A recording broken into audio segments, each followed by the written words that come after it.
So he's painted his red suit black. But over the course of the season, the more action takes place, the black starts to strip away and the red comes through underneath. Because every other suit has existed in the comics, except this is the first one that's unique to our show.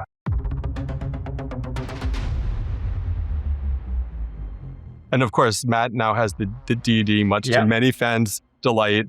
But how much input do you have into decisions like that? I tend to leave that stuff. That's so kind of like baked into the larger aspect of the character and his existence within the whole universe. So I kind of leave that to them. Obviously, I've hinted at over the years, I'd love to graduate to the DDs on the chest plate. My costume is interesting because there's what is so cool and such a delight and an honor to wear, and then there's what feels good.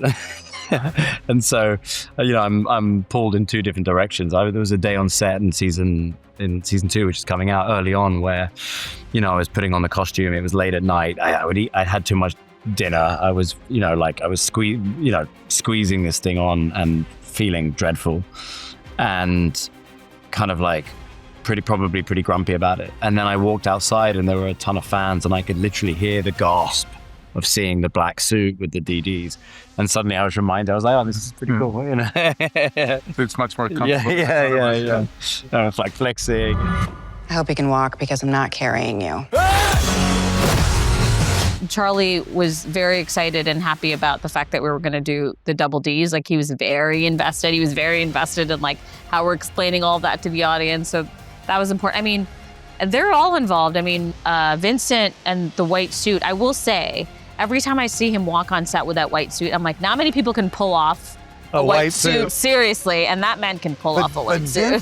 Vincent also does that thing. Like, you'll meet him at a regular time and hang out, and it's Vincent. And he comes on set in that suit. He is Wilson Fisk, and he vibes that way. Yeah, he transforms. But our actors are involved in like so many parts of the process. Can you stop him?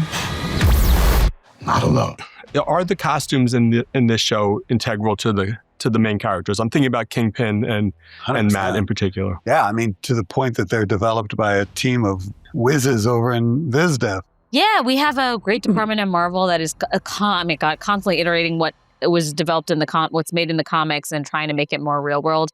And that with our costume department, Emily Gunshore and her team, like, really build the suits. This season, though, I think we're super proud of the blackout suit, the black suit.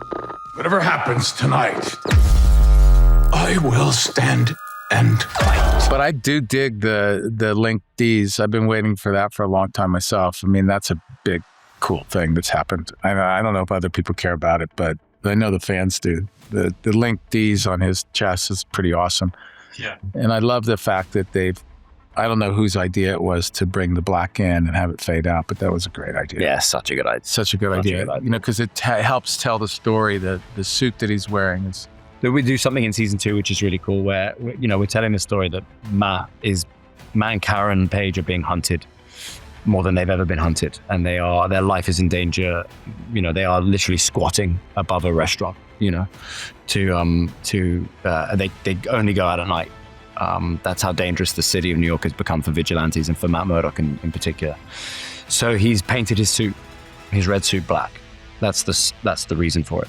But over the course of the season, that's what Vincent was talking about, is as he gets the more action takes place, the black starts to strip away and the red comes through underneath, and it's such a great idea. And what you said before, it also does this thing where it creates a suit that's never been seen before. Because that's right, black and red suit. Because every other suit has existed in the comics, except that this is the first one that's unique to our show. As we speak, our enemies are assembling.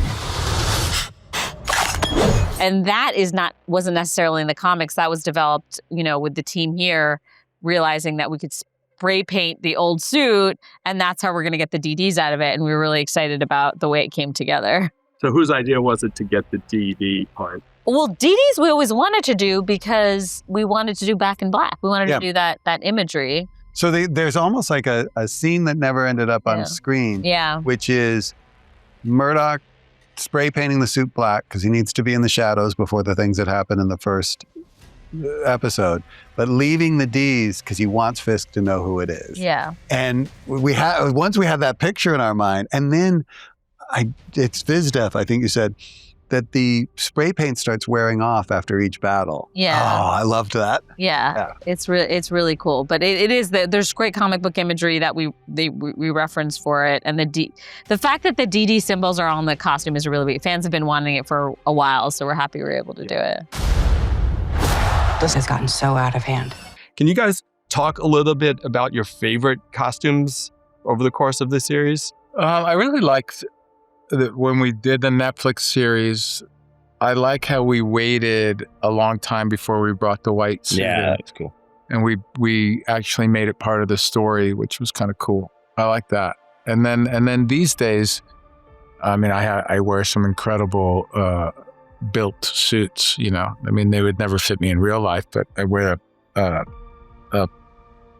bodysuit that fills my body out underneath it. And I mean, Emily, our wardrobe woman, she's just amazing, and she has these suits made that are just incredibly beautiful. He's back. And so you mentioned the comic book aspect. Like, I feel like Bullseye is a good example of how you've kind of finally brought him into a version of that classic Bullseye. How important was that for that character? Beyond. I mean, and Bullseye continues to evolve, both as a character and in terms of how he's represented in his costuming. You know, for Bullseye to kind of go from legitimate FBI agent to assassin to criminal to other stuff, that was important. I mean, I don't want to give too much away, but he feels on a mission of good this season. So he thinks. He thinks. I mean, you know, I'm one of the good guys. He's one of my favorite characters. He has so many layers to him. He's so surprising. And Wilson Bethel is a phenomenal. Yeah. So it's Bullseye's costuming. There's a lot of thought given to that. And Wilson Bethel, at the beginning of this season 3, texted us a picture of like, this is my wish list. These are the things that I want, We said yes to some of them. Do you guys have a favorite suit not from your current season, but from any of the characters from previous incarnations? Or, I mean, there was She-Hulk, but there's the animated Matt Murdock. This might be my favorite, I have to say. I dug the season 3 Netflix battle ropes. Yeah. Like that was trippy. Cool. This look, given the story, is kind of my favorite. The original, yes, and also the original black. The original black is a good look. Just the suit with him in the bandana is just like an iconic look. Yeah, because it's kind of like Matt Murdock is such a badass. Like ultimately, you know, he doesn't really even need the armor, right? Right? Right? Yeah. I love how he's just like, I will armor up, and then Karen Page is out there. I don't need this. You know?